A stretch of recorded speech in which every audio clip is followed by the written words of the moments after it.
So, I've been thinking about SpaceX for the past few weeks. What happens to SpaceX after Elon Musk dies? No, seriously, think about that for a second. Because I don't think people fully understand how weird this company actually is. Most companies are designed to survive their founders. SpaceX feels different, a hell of a lot different. Apple survived Steve Jobs. Microsoft survived Bill Gates. Amazon could probably survive Jeff Bezos. But SpaceX? Now that's a different ballgame altogether. SpaceX feels less like a company and more like Elon Musk's brain turned into a corporation, like a lobotomy corporation. And that becomes terrifying when you realize something very important. The entire company might depend on one man's obsession. And that matters now more than ever, because SpaceX is reportedly preparing for one of the biggest IPOs in history, potentially valuing the company close to $2 trillion.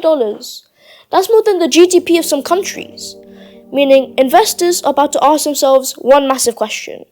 Are they investing in a company, or are they investing in Elon Musk himself? Now, this is where SpaceX becomes completely different from normal businesses. Because when people invest in most companies, they're usually investing in products, profits, cash flow, market share, predictability. But with SpaceX, a huge part of the investment thesis is basically, yeah, I'm gonna say it, Elon Musk might pull this off. Sounds insane, right? That's the pitch. Not just rockets, not just satellites, not even just Starlink. The real pitch is, trust Elon Musk to make humanity interplanetary. Mate, that sounds less like Wall Street and more like the opening scene of a science fiction movie. And somehow, people believe it. That's the crazy part. Because whether you love Elon or hate him, you cannot deny the guy has built an almost mythical reputation around himself. People genuinely see him as the guy that can bend reality through pure force of will. Electric cars? People laughed. Reusable rockets? People laughed. Landing rocket boosters vertically? People laughed. Again. Bloody hell, I laughed as well. And now, those same people are watching SpaceX become potentially the most valuable private company on Earth. That's why investors tolerate things in SpaceX that they would never tolerate in another company. Because Elon isn't treated like a normal CEO. He's treated like the mission itself. And we actually got a preview of this recently with Tesla. Remember when Elon became heavily distracted with politics, government departments, X, AI companies, and about 14 other things at the same time? Tesla started getting absolutely cooked. By the way, I made a few bucks while that was happening. Anyways, Tesla stock struggled. Investors started panicking. People started questioning whether Elon was focused. And then what happened? The second Elon started signaling, alright, I'm focusing back on Tesla.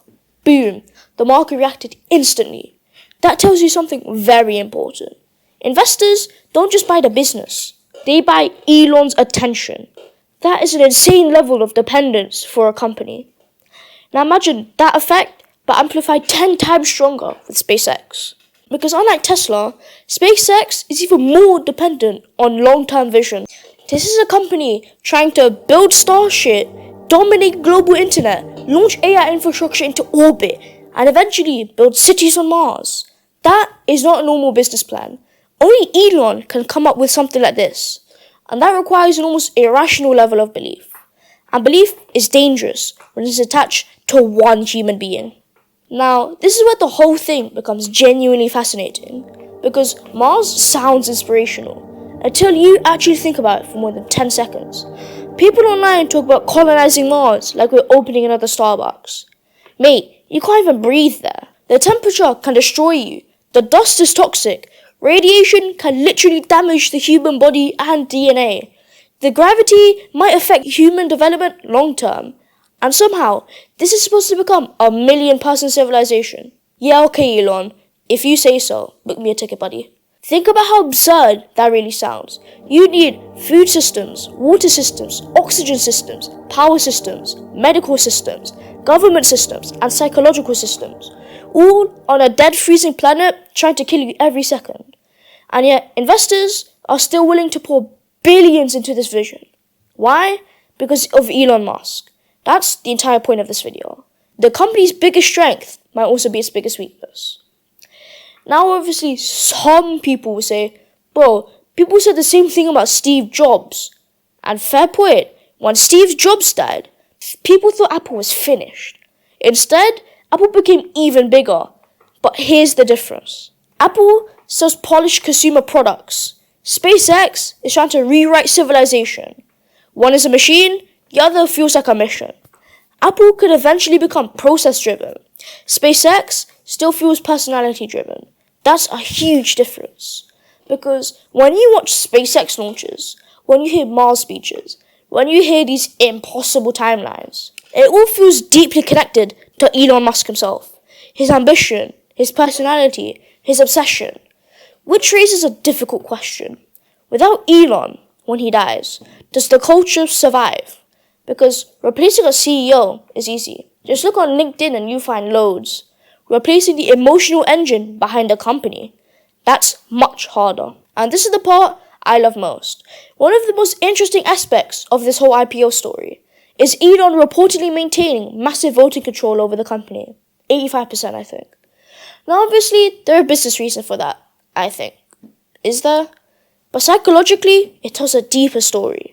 Because normal shareholders usually want stability, predictability, safe returns.